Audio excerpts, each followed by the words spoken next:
கதை தான் வித்தியாசமாக இருக்கும். ஆனால் கதை வேறு மாதிரி ஒரு ஒரு ஹில் ஸ்டேஷனில் நடக்கிற ஒரு கதை.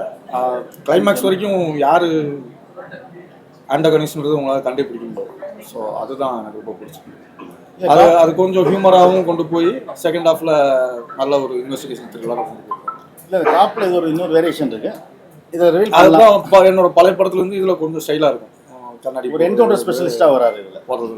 ஆமாம், நிறைய படம் பார்த்துருக்கீங்க. அதில் வந்து ஃபெயிலியர் பார்த்துருக்கீங்க, அப்பும் பார்த்துருக்கீங்க, டவுனும் பார்த்துருக்கீங்க. இதில் யாரை வந்து நீங்கள் வந்து பிளேம் பண்ணுவீங்க? டேரக்டரா இது வந்து இல்லை என்னோட தப்பு இது இருக்குது, டேரக்டரோட தப்பு இருக்குன்னு சொல்லுவீங்க? ஏன்னா இதில் வந்து என்னன்னா புதுசாக பண்ணுறீங்க, புது டேரக்டர்லாம் உங்களுக்கு வந்து கண்டிப்பாக கதை சொல்லுவாங்க. அது இது பெஸ்ட்டாக இருக்கும். இல்லை தப்புன்னா யாரையும் சொல்ல முடியாது. எல்லாமே ஒரு லெசன் தான்.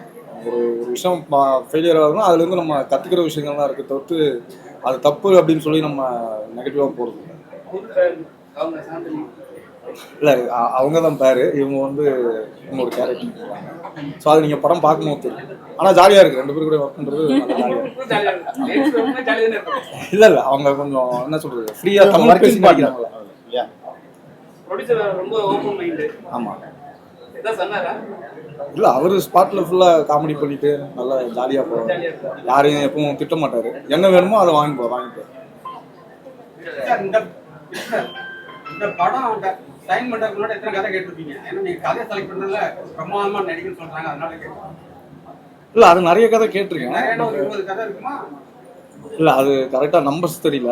பட் இந்த கதை கேட்கும் போது இது நம்ம பண்ணால் நல்லா இருக்கும் அப்படின்ற மாதிரி தான் பேசணும். அதனால பெருசாக சேலரிலாம் எதுவும் பெருசாக டிஸ்கஸ் பண்ணிக்கல. இதை பண்ணுறேன், ஃபஸ்ட்டு சைன் பண்ணுறேன், அதுக்கப்புறம் நம்ம பேசிக்கலாம் அப்படின்னு.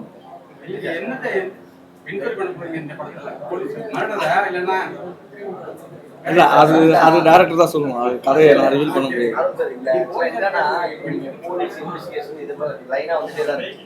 எல்லாமே ரெட் கேஸ் இந்த மாதிரி தான் வரும். இதில் என்ன சொல்ல போறீங்க? ஏன்னா 2 ஹீரோயின் வச்சு இல்லை பயராக வேற இருப்பாங்க, கொஞ்சம் பெருசாகவும் இருப்பாங்க. இல்லை நீங்கள் கண்டென்ட் கேட்டிங்கன்னா சொல்லலாம்.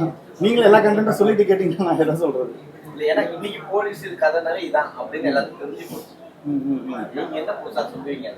இதில் தான் சொன்னேன் இல்லையா, இது முன்னாடி வெற்றி பிரதர் பண்ண ஸ்கிரிப்ட்ஸில் அது டிஃப்ரெண்ட்டாக என்னென்னா இதில் ஒரு என்கவுண்டர் ஸ்பெஷலிஸ்ட்டாக வராது.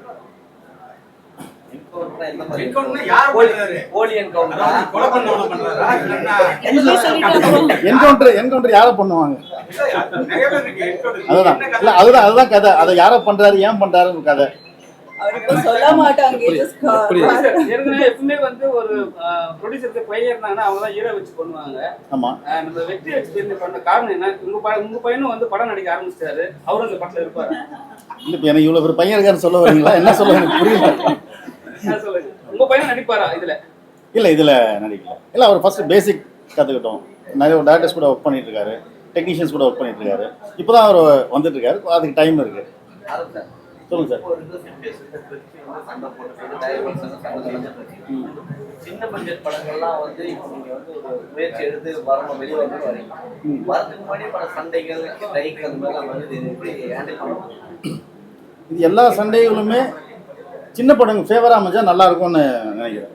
ஏன்னா பெரிய படங்கள்ன்றது எப்படின்னா ஒரு பிஸ்னஸ், ஏதோ ஒரு பிஸ்னஸ் இருக்கும். சின்ன படங்கள் கண்டென்ட் இருந்தால் தான். இதில் இன்னொரு விஷயம் என்னென்னா, பெரிய படங்களுக்கு என்ன பேமெண்ட்டோ அதே பேமெண்ட் தான் சின்ன படங்களுக்கும். 300 கோடி ஒரு பேமெண்ட்டோ 3 கோடி ஒரு பேமெண்ட்டோ இல்லை, அதுக்கும் அதே பேமெண்ட் தான் கொடுக்குறோம். இதுக்கும் இந்த சண்டே இது எல்லாமே வந்து ஒரு சின்ன படங்கள் சப்போர்ட். சின்ன படங்கள் வந்தால் நல்ல படங்கள் வரும். ஏன்னா நல்ல கதைகள் வரும்போது இப்போ நம்ம சொல்கிறோம் இல்லையா, மலையாள இண்டஸ்ட்ரி மாதிரி இல்லைன்னு சொல்லிட்டு, மலையாள இண்டஸ்ட்ரி மாதிரி இங்கேயும் அந்த சப்போர்ட் எல்லாருமே இருந்தால் நிறைய கதைகள் இருக்குது வரத்துக்கு. ஆனால் அது மீடியா ப்ரெஸ் பீப்புள் நீங்கள் தான் அதை கொண்டு போய் சேர்க்கணும். இப்போ நம்ம ஃபார் எக்ஸாம்பிள் மலையாள படம் பார்க்கும்போது நீங்கள் கொஞ்சம் இருக்கும்போது மலையாள படம் அப்படி தான்ப்பா இருக்கும் அப்படின்ற மாதிரி ஒரு மோட்டிவோட ஒன்று போகிறாங்க. தமிழ் படம் இதுனா கொஞ்சம் ஒரு மாதிரியா இருக்கு அப்படின்னு நம்மளே பிரிச்சிடும். அது மாதிரி எது நடக்குமே சின்ன படங்களுக்கு ஒரு சப்போர்ட் ஆனது தான் நல்ல விஷயமா இருக்கும்.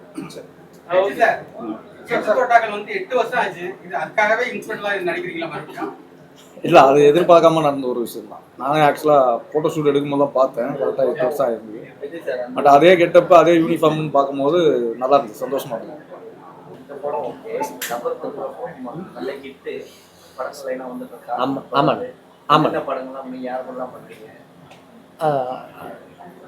அருள்நிதி சார் கூட ஒரு படம் பண்ணுறாங்க, முத்தையா சார் டைரக்ட் பண்ணுறாங்க. நீலம் ப்ரொடக்ஷன்ஸில் ஒரு படம் பண்ணுறேன்.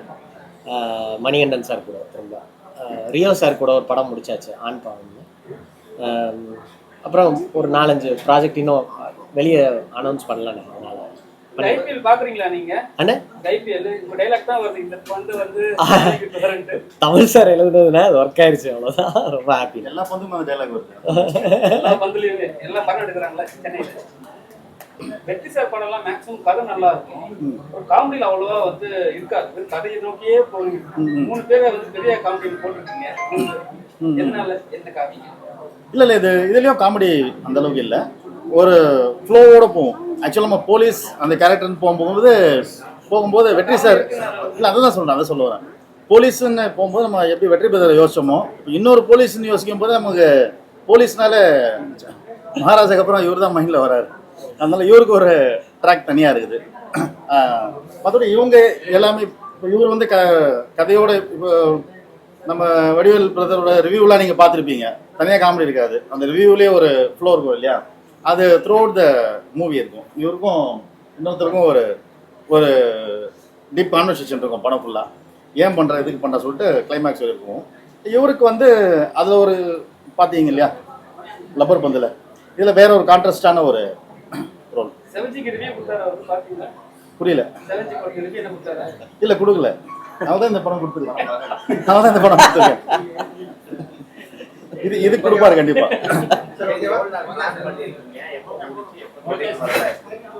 இப்போ நெக்ஸ்ட் அப்படியே ஷூட் பிளான் பண்ணியிருக்கோம். கோயம்புத்தூர் ஃபர்ஸ்ட் ஷெடியூல் இருக்கு, நெக்ஸ்ட் ஏற்காடு, கொடைக்கானல், கொல்லிமலை, இந்த மாதிரி 4-5 லொகேஷன்ஸ் பிளான் பண்ணியிருக்கோம். இப்போ சம்மர்ன்றதால நமக்கு அந்த ஏற்காடு கொடைக்கானல்லாம் நம்ம ஷூட்டிங் கொஞ்சம் பாசிபிலிட்டிஸ் கம்மி. ஃபர்ஸ்ட் ஷெடியூல் வந்து கோயம்புத்தூர் பிளான் பண்ணுவோம்.